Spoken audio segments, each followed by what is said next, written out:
लेके उड़ा चला जाए रे, जहाँ नहीं जाना था ये वही चला हाय रे।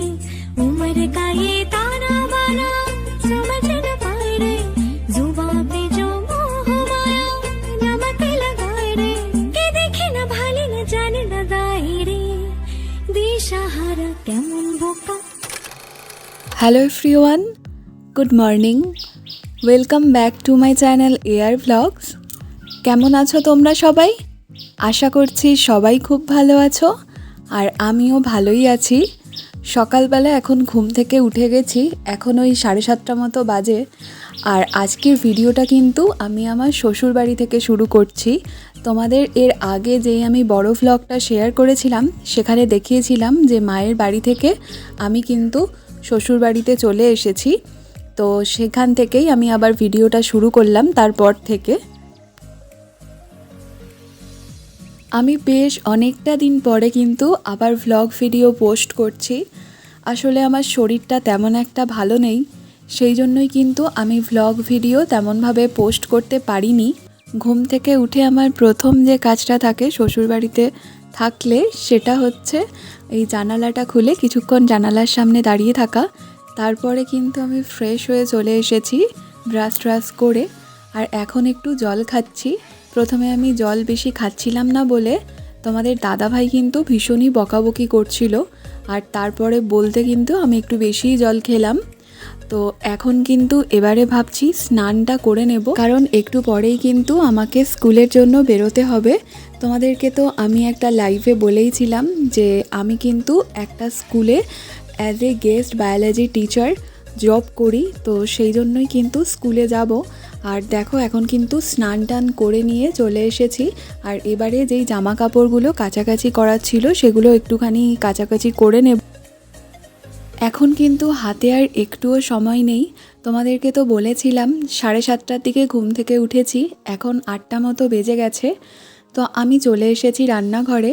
এখানে অনেক কিছুই বার করা আছে, দেখো রসগোল্লা, তার সাথে ওই লেফট ওভার একটু ঘুগনি মতো ছিল সেটা, মুগের ডাল আর পেঁয়াজটাও কিন্তু আমার শাশুড়ি মাই কেটে রেখে দিয়েছে। তো এগুলো দিয়ে আমি ভাবছি যে কি বানাবো সেটা। আর দেখলাম যে আমার শাশুড়ি মা ওই উচ্ছে আলুটাও কেটে রেখেছে, তো ভাবলাম যে আগে উচ্ছে আলু পেঁয়াজ যেটা আছে সেটাকে ভেজে নেব। এখন তো ভীষণ তাড়াহুড়োর মধ্যেই সব কিছু করতে হচ্ছে, আর সবার জন্যই কিন্তু আমি যদি বাড়িতে থাকিও রান্না করি, মানে শ্বশুরবাড়িতে থাকলে, আর যদি স্কুলেও যাই তাও কিন্তু আমি চেষ্টা করি যে অ্যাটলিস্ট রান্নাটা করে দিয়ে যেতে।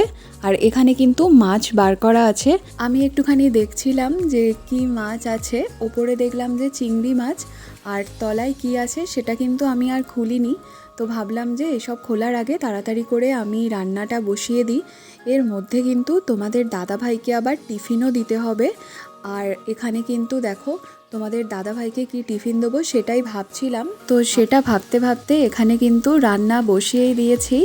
আর এখানে আমি প্রথমে চেষ্টা করছি ওই উচ্ছে আলুটাকেই ভেজে নেওয়ার, কারণ উচ্ছেটা না ভাজা হতে অনেকটা সময় লাগে আমি দেখেছি। আর আমি ওই বেরিয়ে পড়ি 10:30টার দিকে, কারণ আমার শ্বশুরবাড়ি থেকে আমি যে স্কুলে যাই ওই স্কুলটার ডিস্ট্যান্স খুবই কম। যদি আমি আমার মা বাপির ওখান থেকে যাই তাহলে একটু তাড়াতাড়ি বেরোতে হয় ওই 10টার সময়। আর যেহেতু তোমাদের দাদাভাই বাড়িতে আছে, ও কিন্তু আমাকে পুরোটাই বাইকে করে দিয়ে আসবে, সেই জন্য একটু দেরি হলেও অসুবিধা নেই। আর উচ্ছে আলুটা কিন্তু দেখো অনেকটাই প্রায় ভাজা হয়ে এসেছে। আর উচ্ছে আলু যখন আমরা ভাজা করি না, পেঁয়াজটা কিন্তু শেষের দিকে অ্যাড করি, কারণ পেঁয়াজটা যদি প্রথমেই দিয়ে দিই তাহলে ওই পেঁয়াজটা পুরো পুড়ে যায়। সেই জন্য পেঁয়াজ আর কাঁচা লঙ্কাটা যখন উচ্ছে আলুটা প্রায় সিদ্ধ হয়ে আসে তখন কিন্তু দিই। তো এখানে একটু বেশি আজকে তেল দিয়ে করলাম, কারণ উচ্ছে আলুতে না বেশি একটু তেল না দিয়ে ভাজলে তাহলে কিন্তু ওই উচ্ছেটা ভালোভাবে ভাজা হয় না। আর আমি একটুখানি কেটে দেখে নিলাম যে এখনও সিদ্ধ হয়েছে কি না, তো তারপরে আবার চাপা দিয়ে দিলাম, আর একটু হতে সময় দেব। আর এদিকে আমি আমার যে আরও কাজগুলো আছে সেগুলো ততক্ষণে করে নেব, তো সেটাই দেখছি। আর রান্না করতে করতে না আমার ভীষণ জল পিপাসা পেয়ে যায়, কারণ রান্নার ওখানটায় তো ওই গ্যাসের যে হিটটা থাকে সেটা থাকে, সেই জন্য। আর এখানে তোমাদের দাদাভাই এসে কিছু একটা আমাকে জিজ্ঞাসা করছিল, তো সেটাই বলছিলাম, কি বলছিলাম তখন সেটা আমার মনে নেই। তো এখন একটু জলও খেয়ে নিলাম। আর এরপরে কিন্তু আমি ওই তোমাদের দাদাভাইকে কি টিফিন দেবো সেটাই ভাবছিলাম। তারপরে দেখলাম যে ওই আগের দিনের হচ্ছে একটু তড়কা আছে, মানে ডিম দিয়ে আর ওই যে তড়কার যে কড়াইটা হয় না ওইটা দিয়ে তড়কা বানানো হয়েছিল, আমার শ্বশুরমশাই বানিয়েছিল। তো সেটাই কিন্তু বার করে দেবে বললো আমার শাশুড়ি মা। আর ডিম সিদ্ধ তো করতেই হবে, কারণ তোমাদের দাদাভাই তো ডিম সিদ্ধ ওই পেঁয়াজ তারপরে গরম মশলা নুন এইসব দিয়ে খেতে ভীষণই পছন্দ করে।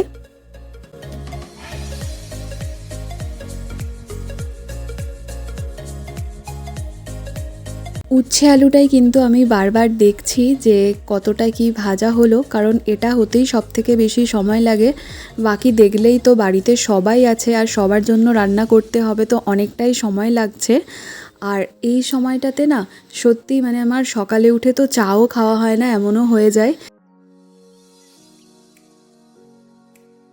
আর বাড়িতে থাকলে না এই সময়টা আমার তেমন একটা কিছু কাজ থাকে না, মানে উঠে এই সময়টাই হয় এডিট করি, নয়তো একটু বিছানা টিছানা গোছাই। তোমাদের দাদাভাই কিন্তু বলছিল যে তুমি মোটামুটি অল্প করে কিছু করে যাও, বাকিটা পরে হবে। কিন্তু ওই আর কি, আমি সবটাই করে দিয়েছি। আর মাঝখানে আমার টিফিনই কিছু বানানো হয়নি, মানে ভেবেছিলাম যে একটু কিছু টিফিন বানিয়ে নেব, তো সেটাই আর হলো না টিফিন বানানো। আর সত্যি কিছু টিফিনও নিতে পারলাম না আজকে। তো এখানে দেখো তোমাদের দাদাভাই জল ভরছে আর আমি কিন্তু ওপরে গিয়ে ঝটপট করে রেডি হয়ে গেছি। বেডটা তেমন একটা গোছাতে পারিনি, তোমাদের দাদাভাইকে বললাম যে তুমি একটুখানি গুছিয়ে দিও পরে। তো এখন দেখো বেরিয়ে যাচ্ছি মানে স্কুলের জন্য। আর তোমাদের দাদাভাই তো বললামই আগে ও আমাকে বাইকে করে দিয়ে আসবে, সেই জন্য কিন্তু একটু দেরি হলেও অসুবিধা নেই। তো আমার খাওয়া দাওয়াও কিন্তু হয়ে গেছে, মানে আমি একেবারে ভাতটা খেয়েই কিন্তু ওপরে এসেছি। আর চুলটা না ঘামে ভিজে গেছে, তো যেতে যেতে আশা করছি বাইকে শুকনো হয়ে যাবে। আর ব্যাগও নিয়ে নিলাম, তো চলো এখন বেরিয়ে পড়ি। আর তারপরে কিন্তু স্কুল থেকে এসে দেখা হবে। তো এখন কিন্তু স্কুল থেকে বাড়ি চলে এসেছি, আর সত্যি বাড়িতে এসে ভীষণ টায়ার্ড হয়ে গেছিলাম। আর তোমাদের দাদাভাই বলছিল যে তুমি এখন একটুখানি রেস্ট করো, আমি তোমার জন্য নুন চিনির জল বানিয়ে আনছি নিচে থেকে। তো বলে ও বলছিল যে তুমি এখন একটু বসো, তো আমি ও নিচে যখন গেল ভাবলাম যে একটুখানি ভিডিও বানিয়ে নিই। তো তোমাদের দাদাভাই যখন এসেছিল না প্রচণ্ড গরম পড়েছিল, এখন তো বর্ষা পড়ে গেছে। তোমাদের দাদাভাই ডিউটিতে চলে গেছে, আমার ভিডিওগুলো দিতে একটু লেট হয়ে গেল। তো এখন দেখো একটু রেস্ট করে নেব।